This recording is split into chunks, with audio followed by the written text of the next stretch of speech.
न्योता भेजत बानी बेल के पतैया पे, हे गौरा तोहरे सैया के होना। न्योता भेजत बानी बेल के पतैया पे, हे गौरा तोहरे सैया के होना।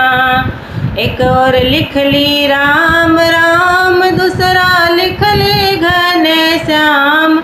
अगवा लिखनी राम राम, पिछवा लिखनी घनश्याम। बिचवा लिख देली नाम कलिका मैया के, हे गौरा तोहरे सैया के होना।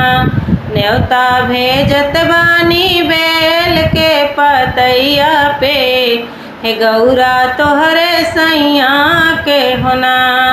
कहाँ बिठौबे श्री राम, कहाँ बिठौबे घनश्याम। कहाँ बिठौबे हम अपनी कालिक मैया के, कहवा गौरक सैया के होना।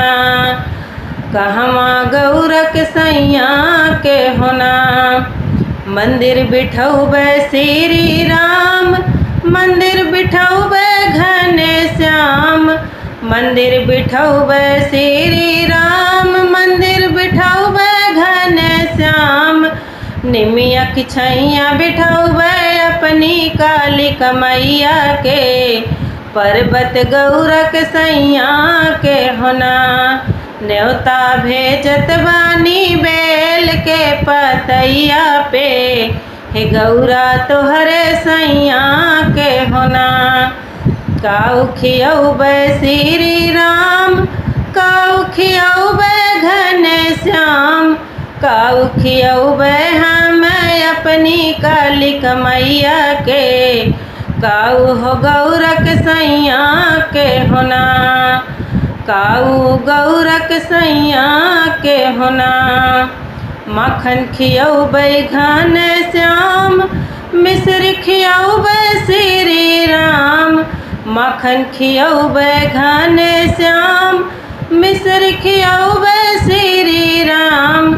हलवा पूड़ी खियौबे अपनी कालिक मैया के, भंगिया गौरक सैया के होना। न्योता भेजत बानी बेल के पतैया पे, गौरा तोहरे सैया के होना। कहवा झुलौबे श्री राम, कहवा झुलौबे घनश्याम। कहवा झुलौबे हम अपनी कालिक मैया के, कहवा गौरक सैया के होना।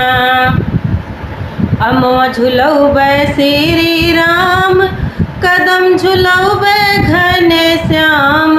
अमवा झुलौबे श्री राम, कदम झुलौबे घनश्याम। निमिया की डरिया झुलौबे अपनी कालिक मैया के, निमिया की डरिया झुलौबे अपनी कालिक मैया के। बिलवा पे गौरक सैया के होना। न्योता भेजत बानी बेल के पतैया पे, हे गौरा तोहरे सैया के होना। कवन फल दई है श्री राम, कवन फल दई है घनश्याम। कवन फल पौबे हम अपनी कालिक मैया से, कवन फल गौरक सैया से होना। कवन फल गौरक सैया से होना। शक्ति फल दई है श्री, भक्ति फल दई है श्री राम।